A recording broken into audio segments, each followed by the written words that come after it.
नमस्कार दोस्तों, आप सभी का स्वागत है एड्यू 99 पर। आज की क्लास में हम पढ़ेंगे कक्षा 10वीं के विषय भूगोल अध्याय 1 को, जिसका नाम है संसाधन एवं विकास। दोस्तों, यह चैप्टर बहुत ही मज़ेदार है। इसको हम फिगर और इमेजिन तरीके से अच्छे से समझेंगे।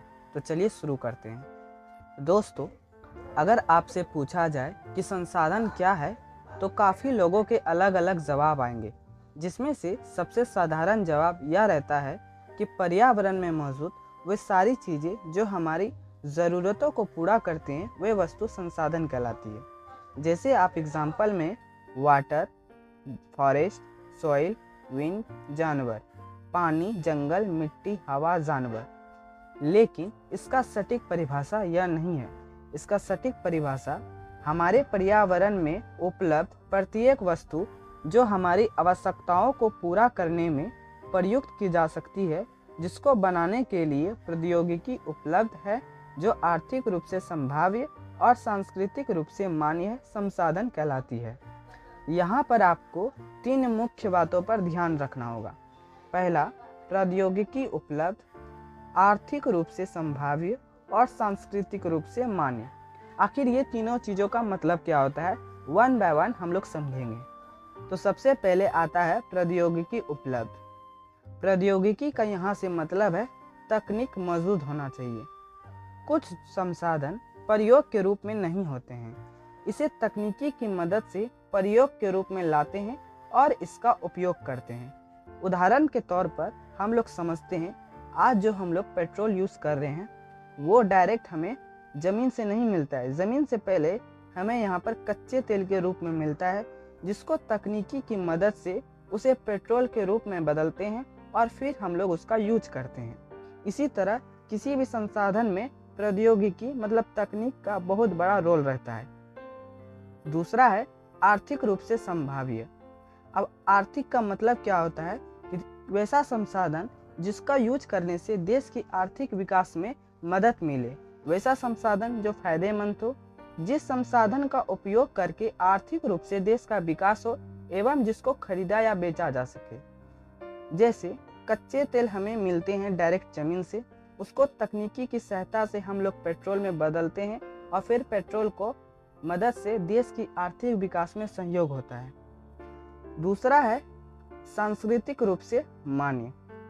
सांस्कृतिक रूप से मान्य का मतलब है कि वैसा संसाधन जिसे समाज स्वीकार करे और इसके उपयोग से समाज को नुकसान नहीं पहुँचे और देश के विकास में मदद मिले, वैसे संसाधन को हम लोग, वैसे वस्तु को हम लोग संसाधन बोलेंगे।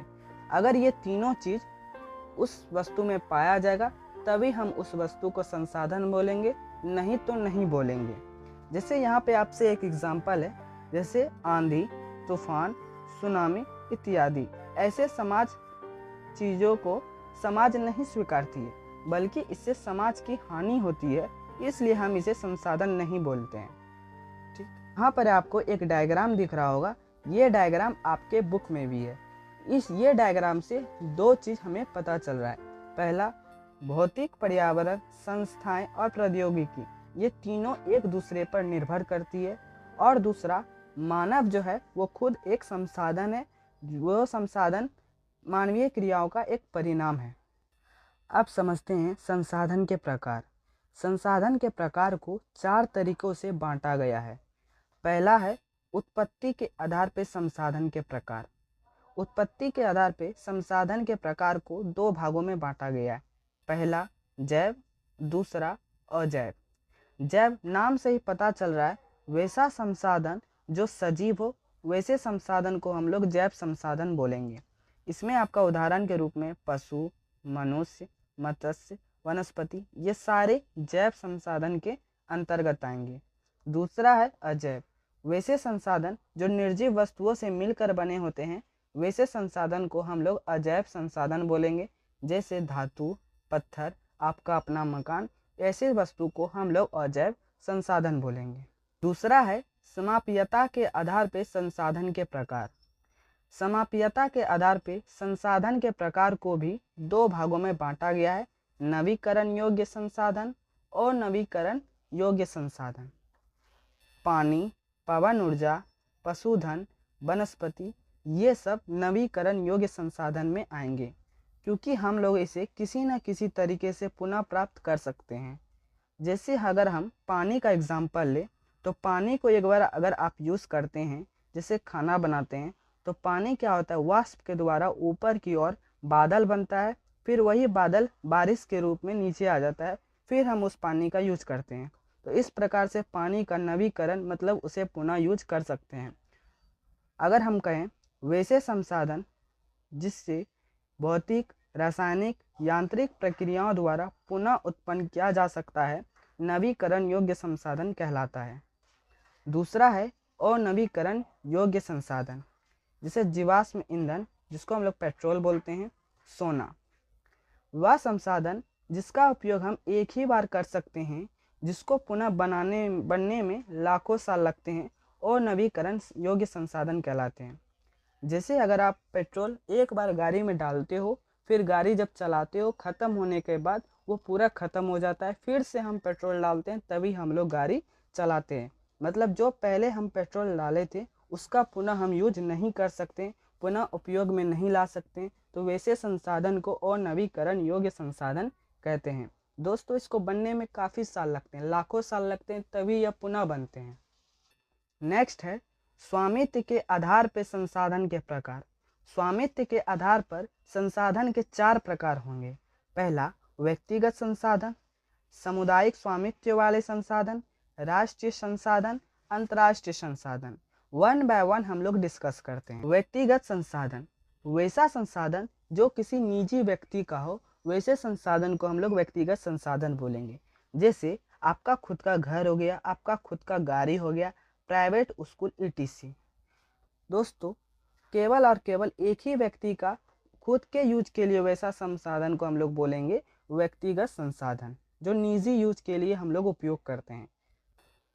दूसरा है सामुदायिक स्वामित्व वाले संसाधन, जैसे शमशान, पार्क, खेल का मैदान। वैसा संसाधन जो सभी समुदाय के लिए उपयोगी हो, सामुदायिक स्वामित्व संसाधन कहलाते हैं। जैसे अगर आपके शहर में कोई शमशान है, तो उस शहर के सारे लोग इसका यूज करेंगे। उस शहर में अगर कोई पार्क है, तो उस शहर के सारे लोग इस पार्क का उपयोग करेंगे। अगर उस शहर में कोई खेल का मैदान हो, तो उस शहर के सारे लोग यहाँ का खेल का मैदान का उपयोग करेंगे, ना कि कोई पर्सनल एक व्यक्ति यूज करेगा। तो वैसे संसाधन को हम लोग सामुदायिक बोलते हैं, सामुदायिक स्वामित्व वाले संसाधन बोलते हैं। नेक्स्ट है राष्ट्रीय संसाधन। देश के सीमा के अंदर पाए जाने वाले सारे संसाधन राष्ट्रीय संसाधन के अंतर्गत आते हैं। जैसे देश के अंदर सीमा बॉर्डर के अंदर जितने भी सड़क है, सब राष्ट्रीय संसाधन कहलाएंगे। रेलवे, रेलगाड़ी, नहर, ये सब राष्ट्रीय संसाधन के अंतर्गत आते हैं। इतना ही नहीं दोस्तों, देश के सरकार को यह कानूनी अधिकार है कि वह व्यक्तिगत संसाधन को भी आम जनता के कल्याण हेतु अधिग्रहित कर सकती है। जितने भी व्यक्तिगत संसाधन है वो भी राष्ट्रीय संसाधन के अंतर्गत आ जाएंगे। समुद्र मार्ग से 22.2 किलोमीटर की दूरी पे जो समुद्र आता है, वो भी राष्ट्रीय संसाधन के अंतर्गत आते हैं। अब समझते हैं अंतर्राष्ट्रीय संसाधन। तट रेखा से 200 समुद्री मील की दूरी से परे खुले महासागरीय संसाधनों पर किसी भी देश का अधिकार नहीं होता है। इन संसाधनों को अंतर्राष्ट्रीय संस्थानों के सहमति के बिना उपयोग नहीं किया जा सकता। दोस्तों, कुछ अंतर्राष्ट्रीय संस्थाएं संसाधनों पर नियंत्रित करती है। जैसे अगर आप समुद्र मील, जो 200 समुद्री मील की दूरी पर किसी भी देश का अधिकार नहीं होता है। बाय द वे, अगर किसी देश को वहाँ का ज़रूरी परा उपयोग करना बहुत ही आवश्यक है, तो एक मीटिंग होगी और इस मीटिंग के तहत ही आप उस संसाधन का उपयोग कर सकेंगे। तो वैसे संसाधन को हम लोग अंतर्राष्ट्रीय संसाधन बोलेंगे, जिस पर किसी भी देश का अधिकार नहीं हो, लेकिन ज़रूरी पड़ने पर मीटिंग होने के बाद सारे देशों की सहमति से हम उसका उपयोग कर पाएंगे। तो वैसे संसाधन को अंतर्राष्ट्रीय संसाधन बोलेंगे। विकास के स्तर पर संसाधन के प्रकार। विकास के स्तर पर भी संसाधन के 4 टाइप होंगे: संभावित संसाधन, विकसित संसाधन, भंडार संसाधन और संचित संसाधन। वन बाय वन हम लोग इस पर डिस्कस करेंगे। संभावित संसाधन। संभावित नाम से ही पता चला है कि संभव है। वैसा संसाधन जो विद्यमान है परंतु इसका उपयोग अभी तक नहीं किया गया हो, संभावित संसाधन कहलाता है। जैसे एग्जाम्पल पे सौर ऊर्जा, पवन ऊर्जा, जो कि राजस्थान और गुजरात में प्रचुर की बहुत ही ज़्यादा अपार मात्रा में पाई जाती है, परंतु अच्छी तकनीक विकसित नहीं हुई है, इसलिए इसका उपयोग हम ज़्यादा नहीं कर सकते और इसका उपयोग करना ज़्यादा खर्चीला होता है, इसलिए इसका उपयोग हम लोग अभी नहीं कर सकते। अच्छी तकनीक नहीं है और ज़्यादा खर्चीला होने के कारण हम लोग ऐसे संसाधन का उपयोग अभी फ़िलहाल के लिए नहीं कर पा रहे हैं। भविष्य में अगर अच्छी तकनीक आएगी तो हम लोग इसका उपयोग कर पाएंगे, संभव है कि इसका उपयोग हम लोग कर सकते हैं, इसलिए ऐसे संसाधन को संभावित संसाधन कहते हैं। नेक्स्ट है विकसित संसाधन। कोयला, रसोई गैस, लोहा, ये सबको खोजा जा चुका है, ये सबका प्रशिक्षण हो चुका है, निरीक्षण हो चुका है, सर्वेक्षण हो चुका है और इसका उपयोग हम लोग अभी कर रहे हैं। मतलब ये ऐसे संसाधन है जो पूरी तरीके से विकास हो गई है और इसका उपयोग हम लोग कर रहे हैं, एक तरह का विकसित हो चुका है, तो वैसे संसाधन को हम लोग विकसित संसाधन बोलेंगे। वैसे संसाधन जिसका सर्वेक्षण किया जा चुका है, उनको उपयोग की गुणवत्ता और मात्रा निर्धारित हो चुकी है, वैसे संसाधन को हम लोग कहेंगे विकसित संसाधन। नेक्स्ट है भंडार संसाधन। दोस्तों आपको तो पता ही होगा, पृथ्वी में अधिकांश भाग पानी के क्षेत्र में आता है और पानी का जो रासायनिक नाम है वो क्या है, H2O, जिसमें दो तत्व हैं, हाइड्रोजन और ऑक्सीजन। और आपको पता है हाइड्रोजन जो है वो ऊर्जा के लिए बहुत ही ज़रूरी है। अगर हम लोग किसी भी तरीके से पानी में हाइड्रोजन को अलग कर दें और इसका उपयोग हम लोग ऊर्जा के रूप में कर सकते हैं, तो एक तरह का ये हमारे पास स्टॉक में है, एक तरह का भंडार में है। भविष्य में अच्छी तकनीकी होने के बाद हम लोग इसका उपयोग कर सकते हैं ऊर्जा के रूप में। तो हम लोग बोलेंगे पर्यावरण में उपस्थित हुआ संसाधन को मानव आवश्यकताओं को पूरा कर सकते हैं, परंतु तकनीक के अभाव में उसका उपयोग अभी तक नहीं हुआ है, वैसे संसाधन को हम लोग भंडार संसाधन बोलेंगे। नेक्स्ट है संचित संसाधन। जंगल, नहर से बिजली उत्पन्न करना, वैसे संसाधन जिसको उपलब्ध तकनीकी की सहायता से प्रयोग में लाया जा सकता है। मौजूदा हमारे पास जितनी भी तकनीक है उसकी मदद से हम इस संसाधन का उपयोग कर सकते हैं, परंतु इसका उपयोग भविष्य में आवश्यकताओं की पूर्ति करने के लिए संचित किया गया है, हमारे भविष्य की पीढ़ियों के लिए उपयोग करने के लिए संचित किया गया है और स्टॉक में रखा गया। संचित का मतलब है कि आपके पास है और उसका उपयोग अभी नहीं कर रहे हैं, भविष्य के लिए कर रहे हैं, मतलब आप स्टॉक में रख रहे हैं, तो वैसे संसाधन को हम लोग संचित संसाधन बोलेंगे। साधन का विकास। संसाधन का अंधाधुंध उपयोग करने से काफ़ी समस्याएं उत्पन्न हो गई है, जिसके कारण निम्नलिखित बहुत सारी समस्याएं उत्पन्न होती है। वन बाय वन हम लोग देखते हैं आखिर कौन कौन समस्याएं हैं। कुछ व्यक्ति संसाधन का अपने फायदे के लिए अंधाधुंध उपयोग करते हैं। दूसरा, संसाधन समाज के कुछ लोगों के हाथ में आ गए हैं, जिससे समाज दो हिस्सों में बंट गया है। यहाँ पर जिसके पास संसाधन की कोई कमी नहीं है वो व्यक्ति अमीर होता है और जिसके पास संसाधन की कमी है वह व्यक्ति होता है गरीब। इस प्रकार से समाज संसाधन के आधार पर दो हिस्सों में बंट गई है, अमीर और गरीब। नेक्स्ट, संसाधनों के अंधाधुंध शोषण से वैश्विक परिस्थिति संकट पैदा हो गई है, जैसे वायुमंडलीय तापन, ओजोन परत का अवक्षय होना, पर्यावरण प्रदूषण होना, भूमि निम्नीकरण। भूमंडलीय तापन, अब इसका मतलब समझते हैं। दोस्तों, जिस प्रकार कार और मोटर की संख्या काफ़ी बढ़ रही है और धीरे धीरे क्या हो रहा है, वृक्षों की कटाई हो रही है, जिसके कारण ऑक्सीजन की मात्रा घट रही है और कार्बन डाइऑक्साइड की मात्रा बढ़ रही है। कार्बन डाइऑक्साइड क्या है, ये गर्म गैस है, जिससे क्या हो रहा है, वायुमंडल का ताप बहुत ज़्यादा बढ़ रहा है। उसके कारण ओजोन परत की भी अवक्षय हो रही है और प्रदूषण काफ़ी बढ़ रहा है। सतत पोषणीय विकास, इसका अर्थ विकास से है, विकास हो लेकिन पर्यावरण को बिना नुकसान पहुंचाए हो। विकास की प्रक्रिया भविष्य की पीढ़ियों की आवश्यकता को अवहेलना ना करे। मतलब अगर हम संसाधन का उपयोग कर रहे हैं विकास के लिए, तो विकास की प्रक्रिया इस प्रकार से होनी चाहिए जिससे पर्यावरण को नुकसान नहीं पहुंचे, और वो विकास इस तरीके से होनी चाहिए, इस प्रकार की होनी चाहिए जिसका फायदा भविष्य के लोगों को भी मिले, इस संसाधन का उपयोग भविष्य के भी लोग कर सके। ऐसे चीज को हम लोग सतत पोषणीय विकास कहते हैं। संसाधन के अंधाधुंध उपयोग के कारण बहुत सारी समस्याएं उत्पन्न होने लगी थी। इसी को देखते हुए एक सम्मेलन रखा गया जो कि दुनिया का पहला विश्व स्तर पर पृथ्वी सम्मेलन था, जिसका नाम रियो डी जेनेरो पृथ्वी सम्मेलन रखा गया, जो 1992 में 1992 में हुआ था। यह दुनिया का विश्व स्तर पर पहला पृथ्वी सम्मेलन था। ये मीटिंग रियो डी जेनेरो जो कि ब्राज़ील देश में है वहाँ पर हुआ था, इसलिए इसका नाम रियो डी जेनेरो रखा गया। इस मीटिंग में 100 से भी ज़्यादा लोग भाग लिए थे और इस मीटिंग का मकसद था, यह मीटिंग पर्यावरण संरक्षण, भारत सामाजिक आर्थिक विकास की समस्या का हल ढूंढने के लिए इस मीटिंग को किया गया था। इसका उद्देश्य था भूमंडलीय वन सिद्धांतों पर सहमति जताना और एजेंडा 21 को सारे देश को अपनाना। अब यहाँ पे समझते हैं कि एजेंडा 21 था क्या। 21 एजेंडा 21 यह एक घोषणा पत्र था। इसके अंतर्गत पर्यावरण में मौजूद संसाधन का अंधाधुंध उपयोग को रोकना, पर्यावरण में संसाधन का संरक्षण करना और सभी देशों में एजेंडा 21 को लागू करना, यही इसका मकसद था।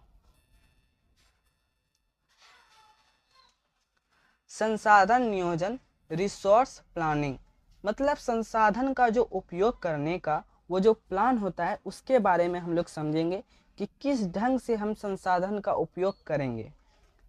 संसाधन का सही ढंग से उपयोग करने को ही संसाधन नियोजन कहते हैं। उदाहरण के तौर पर भारत जैसे देशों में संसाधन की उपलब्धता काफ़ी अधिक है। जैसे झारखंड, मध्य प्रदेश एवं छत्तीसगढ़ जैसे राज्यों में खनिज और कोयले की प्रचुर भंडार है। अरुणाचल प्रदेश में जल संसाधन प्रचुर मात्रा में, परंतु तकनीकी के अभाव में इसका उपयोग हम नहीं कर सकते। राजस्थान एवं गुजरात में पवन और सौर ऊर्जा संसाधन की काफ़ी अधिक मात्रा है, लेकिन जल संसाधन की काफ़ी कम मात्रा है। तो ऐसी परिस्थिति को देखते हुए संसाधन नियोजन काफ़ी ज़रूरी है ताकि संसाधन संतुलन में बने रहे। जैसे यहाँ पर किसी राज्य में किसी संसाधन की बहुत अधिक मात्रा है, कहीं बहुत कम मात्रा है, तो हम क्या करेंगे, प्लानिंग करेंगे जिससे संतुलन बना रहे। भारत में संसाधन नियोजन, भारत में संसाधन नियोजन कराने की 3 प्रक्रिया है। पहला, देश के विभिन्न प्रदेशों में संसाधन की पहचान हो, इसके अंतर्गत क्षेत्रीय सर्वेक्षण कराना पड़ेगा, मानचित्र तैयार कराना पड़ेगा, संसाधन के गुणों और मात्रा का अनुभव लगाना पड़ेगा।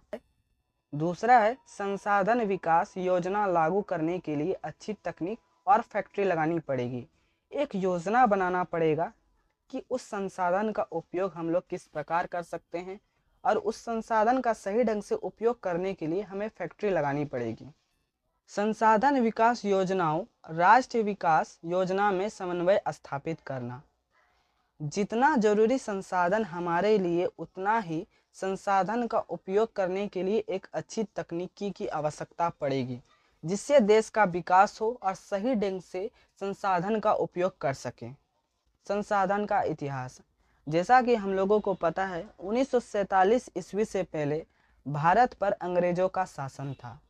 अंग्रेज भारत के संसाधनों का काफ़ी बुरी तरीके से उपयोग किए हैं और यहाँ के संसाधनों का अंधाधुंध यूज करके उसका नाश किए हैं। भारत को सोने की चिड़िया कहा जाता था। अंग्रेज भारत के संसाधनों को लूटकर अपने देश यूरोप ले गए। इसी कारण आज भारत में संसाधन की काफ़ी कमी है। संसाधन का संरक्षण, संसाधन का हमारे जीवन में महत्वपूर्ण भूमिका है, इसलिए संसाधन का संरक्षण बहुत ही ज़रूरी है। महात्मा गांधी का कहना था, हमारे पास हर व्यक्ति की आवश्यकताओं पूर्ति करने के लिए बहुत कुछ है, लेकिन किसी के लालच की संतुष्टि करने के लिए नहीं। इसका मतलब हमारे भारत देश में संसाधन की इतनी काफ़ी प्रचुरता थी, इतनी काफ़ी मात्रा थी कि यहाँ के प्रत्येक व्यक्ति की आवश्यकताओं की पूर्ति किया जा सकता था, परंतु यहाँ के लोगों की लालच की संतुष्टि नहीं किया जा सकता था। संसाधन का काफ़ी लालचवश लोग काफ़ी ज़्यादा यूज कर रहे हैं, इसलिए हमें इसका संरक्षण करना काफ़ी ज़रूरी है। दोस्तों, आज का टॉपिक यहीं तक था। अगले पार्ट 2 में हम लोग भू संसाधन और मृदा संसाधन को अच्छे तरीके से समझेंगे। अगर आप लोग चैनल पर नए हो तो चैनल को सब्सक्राइब करके इस क्लास को लाइक कर देना और अपने दोस्तों के बीच ज़रूर शेयर करना। मिलते हैं नेक्स्ट वीडियो में। Thank you.